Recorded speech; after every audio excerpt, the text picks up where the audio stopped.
All right, there's another big story that's been developing in this country over the last 10 to 14 days, and of course I refer to the Bridget McKenzie affair. Andrew Bolt has a very powerful, hard-hitting column in tomorrow's Herald Sun basically explaining why he believes McKenzie must go. The Prime Minister spoke today at the National Press Club, and he was very quick to try and distance himself from this particular scandal. Now, Caleb, if we head to the Adelaide Advertiser, and we have a front page splash which says offside.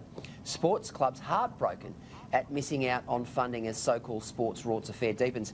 Grassroots sporting organisations that were deemed worthy of a Sport Australia grant but were ultimately unsuccessful have described the omissions as heartbreaking and deplorable. 12 South Australian clubs are on a controversial list of the top 50 most deserving, with the Cherry Gardens Ironbank clubs above, Coromandel Valley Ramblers Cricket Club and Echunga Netball Club among those that missed out. Now, look, when we look at the coverage of this particular story over the last week to 10 days, the pressure has intensified quite markedly on Bridget McKenzie.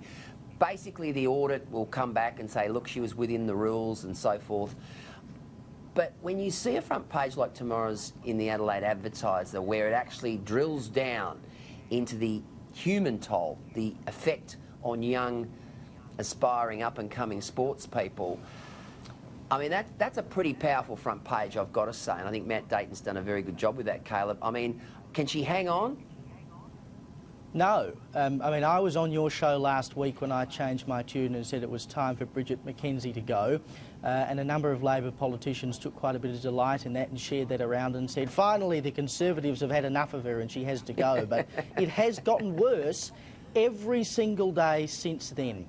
I mean, I think the final nail in the coffin was that spreadsheet, the colour-coded spreadsheet that had worked out where these applications had come from by electorate and the politicians that were incumbent in those electorates. I mean, you cannot be giving out money in situations like this for pork barrelling. That's not what that money is for. And at every single turn, it gets dirtier and dirtier and grubbier and grubbier. And when you have clubs who have been rated, like these that we have here in SA, as being the most in need, deserving of this money, and they miss out simply because it's not a seat that they're fighting for, it's not a marginal seat, that is a disgrace. Bridget McKenzie has to fall on her sword.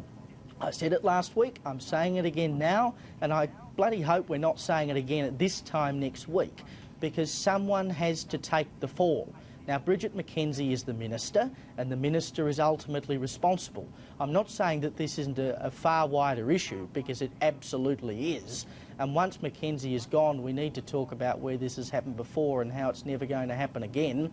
But ultimately, end of the day, Bridget was there, she was the Minister, she allowed it to happen. It's time to go.